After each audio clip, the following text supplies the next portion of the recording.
They are planning to arrest, detain me. El-Rufai raises alarm.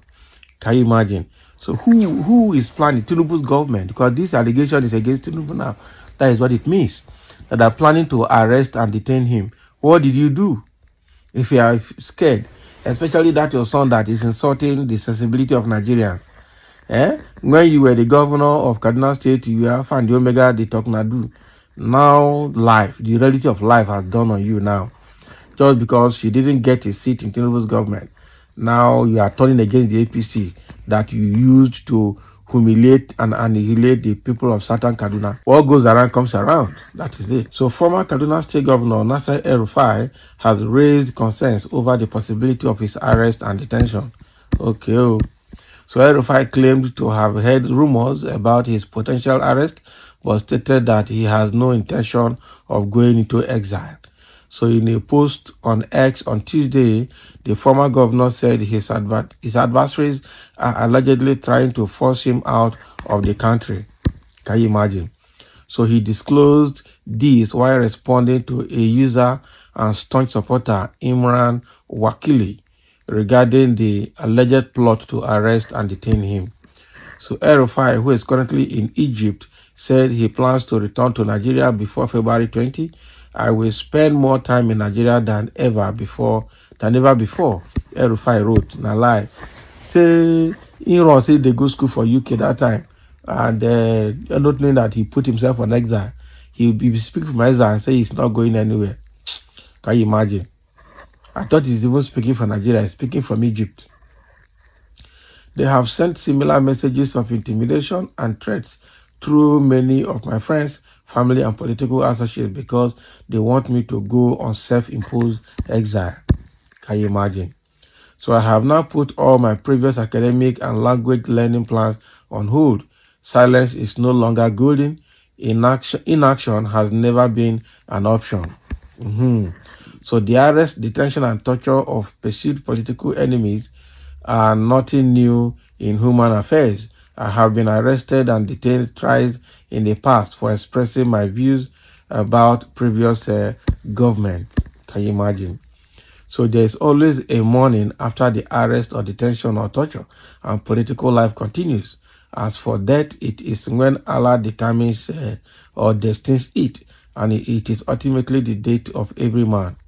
The date of every man or every human. For the attention of the pathetic characters that don't sleep well whenever I'm in Nigeria, take notice that I intend to return in time for the launch of President IBB's memoirs, inshallah, scheduled for 20th February. Can you imagine? We depend on no one but Allah. We fear no mortal but Almighty Allah. We always hope for the best but plan for the worst. Can you imagine? El-Rufai is currently involved in a face-off with supporters of President Bola Ahmed Tinubu and members of the All Progressive Congress APC. He recently accused the APC of lacking internal democracy, citing the fact that the party organs have not met in the past 2 years. So now El-Rufai has gone beyond just lambasting the government of Tinubu. He's now shouting and crying out against the plan to arrest him. How did he know? Say they are sending messages through his contacts and through his relatives and his friends to him that he should go on exile because he's going to be arrested, detained, and tortured. Can you imagine? Is he seeing vision or is he trying to prophesy? Because the thing here is, how did he get to know that, or how is he genuine? How did he validate the information that he's going to be arrested and detained and tortured? And he's in Egypt. And he's saying he's coming back to Nigeria before February 20 because of the launching of Abibi's memoir. Okay. So he must come back and he's going to spend more time in Nigeria than ever. That he has been arrested 3 times before, so arresting him now is not a news. Arrest and torture of opposition's views is a normal thing in human race. This guy is just lying. We are waiting now. So 20th is just about 8 days from now, or 9 days. So we'll see whether he will come back to Nigeria. He's saying all his language studies and all his academic studies are put on hold for now. He's coming back. Okay? That means he's challenging the government if they can arrest him when he comes back. El-Rufai. The truth is that he cannot come here and gain the pity of the Nigerian populace, because we know your stuff. Not that the APC government is the best of government, but you as an individual, you've heaped bad record because of you are apart from being a tribal bigot, you are a jihadist that wanted to annihilate all the Christians in Southern Kaduna. We know exactly all that happened when you were the governor of Kaduna State. They cried, and under your eyes, bandits were ravaging Southern Kaduna. Bandits were having field day in Kaduna, and you did not say anything because it was part of your plan to Islamize. You can imagine what he said when he was about leaving office, that they have taken over government, that it will take only God to remove government from their hand.